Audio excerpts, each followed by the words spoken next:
نحمده ونصلي على رسوله الكريم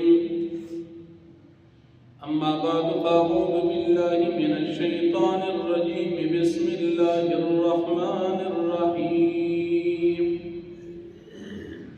قد نرى تقلب وجهك في السماء فلنولينك قبلة ترضاها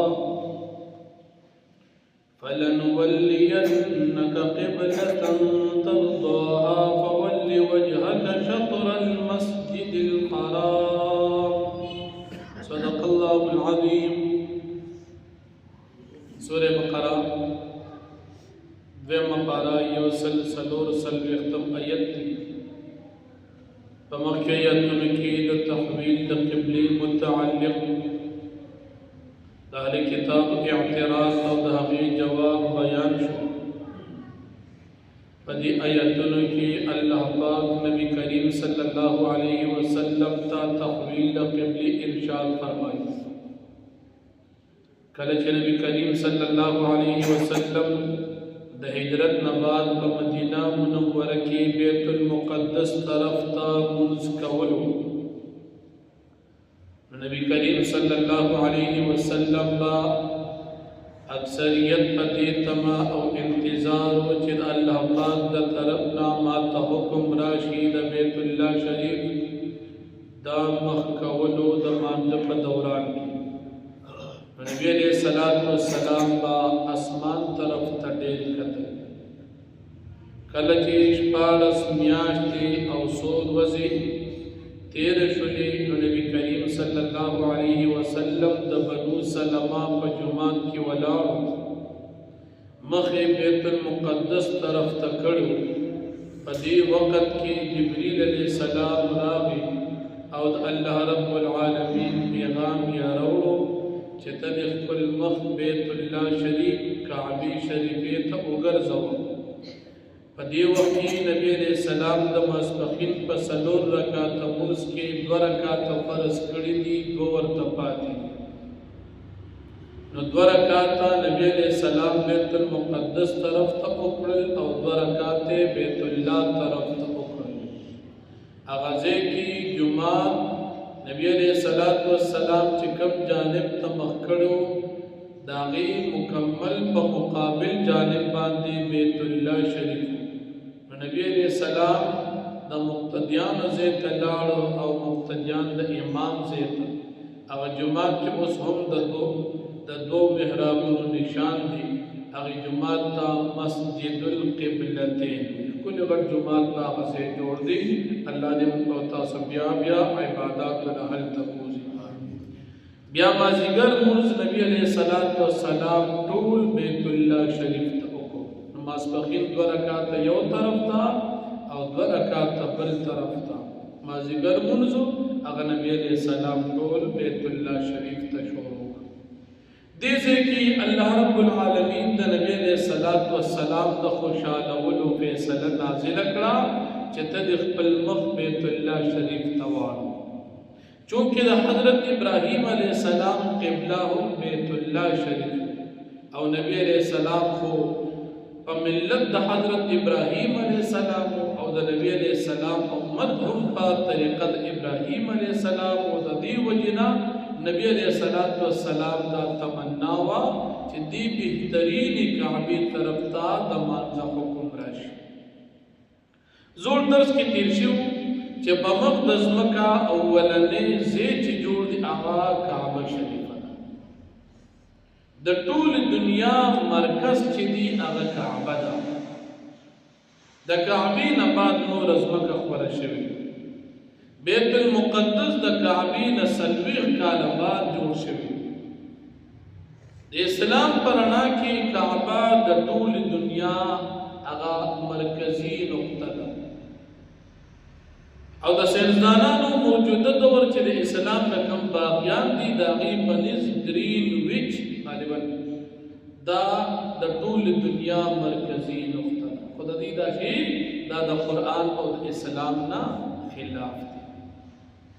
نو نبی علیہ السلام دا غوښتل چې د دې بهترین کعبې حکم ماتو شي او چون کې بهترین پدې هم دا چې یو خود ابراهیم علیه السلام آدم علیه السلام پیغمبرانو ډېرې پیري جوړ کړي هم او بل دا چې د دې په برابرې په اسمانونو کې د فرشتو کعبه ده د بیت الله شریف د پاسه اسمانونو کې د فرشتو کعبه ده د بیت المقدس د پاسه نه د بیت الله د کعبې د پاسه یو خوا د فرشتو کعبه شي او بل خوا د ډېرو پیغمبرانو د نیکو د حضرت ابراهیم علیه السلام کعبه شي او بل د ټول انسانیت د پلار د آدم علیه السلام قبله شي او د ټول دنیا د ابتدا مرکز شي نو یقینا دا بهترین کعبه الله رب العالمین نبی علیہ السلام ته دا ارشاد کو فرمایي او بیا د دې اهل کتاب د دې حسد او کینه او دشمنی الله پاک نبی علیہ السلام ته ظاهر مشرکان د مکې نبی علیہ السلام سره دشمنانو خدا جاهل خلک بی تعلیم نه د دنیا تعلیم کړي او نه د کوم کتاب نه خبر نه پوهه جاهلا دشمنان اهل کتاب يهوديان او عیسایان دا تعلیم یافته دشمنان ځکه دې ته خو پته وه چې د آخر زمانه پیغمبر برازي هغه بیت المقدس طرف ته مسلمانونه کې بیت الله ته هم کوي ایت تورات انجیل کې دا مسله ښکاره وه نو الله رب العالمین نبی علیہ السلام ته فرمایي چې دا کم خلک ستا مخالفت او دشمنی کوي دغه اهل کتاب دې ته دا مسله معلومه ده خو چې دې ستا سره مخالفت کوي د حسد او د کینې پته وه او مخکې بار تیر شو چې د دې خلکو دشمنی دا وه چې زموږ نه خانداني فضیلت لا خانداني فضیلت بني اسرائیلو کې پیغمبران راتلل او اوس په زموږ د بني اسرائیلو نه نبوت لاړه بنو اسماعیلو ته نو د خاندان او د قوم د وجې د نبی علیه السلام سره په دشمنۍ باندې شو اگر چې اسماعیل علیه السلام او اسحاق علیه السلام روریان لیکن د دې خو دشمنی خاندانی وه نو سره د پوهې دوی دا دشمنی کوله الله رب العالمین نبی علیه السلام ته فرمایي چې دې ته پته ده چې دا تحویل د قبلي دا حق دی او بیا نبی کریم صلی الله علیه وسلم ته ظاهرا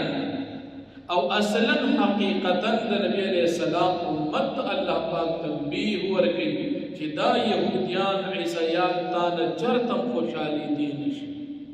نبی علیہ السلام خو د هغوی ملګرتیا نه کوله خو ظاهرا خطاب نبی علیہ السلام او حقیقت کې خطاب امت ته لکه موږ او تاسو اکثر وایو چې لوري تا ته وې او ګوري تی وره نو ظاهرا وینا لور ته وي او حقیقت کې هغه پیغام ګور ته وي دلته ظاهرا خطاب نبی علیہ السلام ته او حقیقت کې خطاب د امتیانو ته دی چې پیغمبر علیہ السلام د اهل کتاب که هر قسم معجزه او تروړي دي ستا خبر نه مني کته بل فرض د دې د مذهب او د دین تابعداري وکي خو بیا به خبر مني او کله دې دین ته و نړۍ دي چرته دې تا نه خوشاله دي نشي نو په دې کې امت ته د تعلیم دی چې تاسو د يهوديانو عیسایانو د دې ملګرتیا چرته مکو چرته تاسو خپل دین نشي کله به خپل شي چې خپل اسلام او تبریک دی او د دې يهودیت عیسایت ته و یعنی چې ایمان نخلاص چې بیا بدن خوشاله شي بیا پیسې کله يهودي په دې خوشاله شو چې ایمان نخلاص کړي نو تاسو نقصان شو په دې خوشاله کې خطا ته پیدا نه او دې دومره بدبخت او حسدګر دي چې دې ستا حق دین سره د پیژنګلو نه مني کدی ته خو پته چې د اخر زمانه پیغمبر او داغه علامات او داغه دین حق دی سره د پیژنګلو د دین اسلام د حقانیت د استاد دین ته نه وروړي نو ته هم د دین ته چرتا وونړي او بیا الله پاک فرمایي چې پیغمبر علیه السلام دی تا پیژني لکه څنګه چې خپل بچی پیژني نو صحابي فرمایي عبد الله ابن مسعود رضی الله عنه چې موږ په نبی علیہ السلام پیژنګلو دومره یقین ساتو چې دومره زموږ په خپلو بچو هم یقین نشته ځکه کیدی شي الله مکا زموږ بیبي چېرته خیانت کړي نو بچي کې مو شک راتلی شي خود نبی علیہ الصلوۃ والسلام په حقانیت او رښتینوالي کې زمون شک او شبهه نشته. نو الله رب العالمین فرمایي چې دا خلق تا پیژني لیکن سا دشمنی په سوجه کوي دا حسد او د کینې په تور. الله جل شانه فرمایي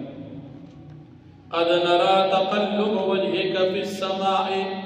فتحقیق سره منویلو اوریدل د مخسته اسمان طرف ته د وحی په انتظار چې کله به د کعبې شریفې حکم راشي. فلنولینک قبلة ترضاها امن بخامخا والو تاغې قبلې ته چې ته هغه خوښې. فول وجهك شطر المسجد الحرام پس ته واړوه خپل مخ مبارک په طرف د مسجد حرام. وحيثما كنتم او پکم ځکم چې وای تاسو فولوا وجوهکم شطره نو پس تاسو واړوي خپل مخونه په طرف د دې کعبې.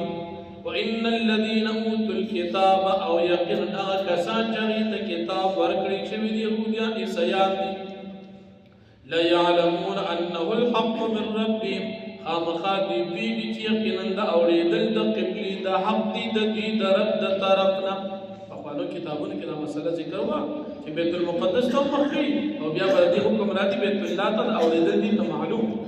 وما الله بغافل عما يعملون او نه الله پاک نا خبره د دوی د کارونو نه.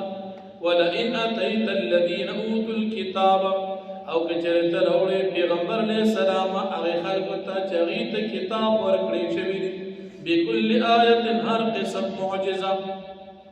ما تبعو قبلتک دی ستا د قبلې تابعداري نه کوي. ما تبعو دی تابعداري نه کوي قبلتک ستا د قبلې یعنی که هر قسم معجزه ورته راوړې نو ستا قبلې ته یهودیان عیسیان نه مخ کوي. وما انت بتابع قبلتهم او تنی مخ کوونکي تابعداري کوونکي د دوی د قبلې. لکه تا ته حکم د بیت الله وشو اوس د بیت المقدس والا مخ اړول ستا ختم شو نو تا خو مخکې نه. وما بعضهم بتابع قبلة بعض او ندی بعضې د دوی تابعداري کوونکي د قبلې د بعض. یهودیان بیت المقدس ته مخ کوي او عیسیان مشرق جانب ته مخ کوي نو د دوی خپل هم قبله په خپل منځ کې اوله ده. ولئن اتبعت اهواءهم او کچر بالفرج والمحال تا تابعداري وکړه د دوی د خواهشاتو من بعد ما جاءك من العلم پس د هغې نه چې تا ته راغلی د علم. که د دې یهودیان عیسیانو دین خو نشته خواهشات دي او دوی پسې روان شي. انک اذا لمن الظالمین یقینا په دا وخت کې به ته شي د ظالمانو نه. د یهودیان عیسیانو ملګرتیا کول د ظالمان نه کېدل دي. نو پیغمبر علیه السلام اتې خو نه کوي نو ستا د امتیانو ته تعلیم دی چې ګوره د دې یهودیان عیسیانو ملګرتیا ونه کوي. الذین آتیناهم الکتاب هغه کسان چې موږ ورکړي دوی ته کتاب یهودیان عیسیان یعرفونه دوی پیژني دا پیغمبر علیه السلام چې دا رښتونی پیغمبر دی. کما یعرفون ابناءهم لکه څنګه چې دوی پیژني خپل بچي. خپل بچي خلک ډېر پیژني نو دوی خپل بچي چې څنګه پیژني دغه شانتان پیژني چې د آخر زمانې پیغمبر همدا دی. وان فریقا منهم او یقینا یو ډله د دوی نه لیکتمون الحق خامخا پټوي حق. نو خو ورته معلوم د آخر زمانې د پیغمبر علامه چې دواړو قبلو طرف ته به مخ کوي لیکن دا دوی پټوي. وهم یعلمون او حال دا چې دوی پیږي الحق من ربک د اورېدل د قبلې د حق دي ستا د رب د طرف نه. فلا تکونن من الممترین پس ته مه کېږه د شک کوونکو خلکو نه. واخر دعوانا الحمدلله رب العالمین.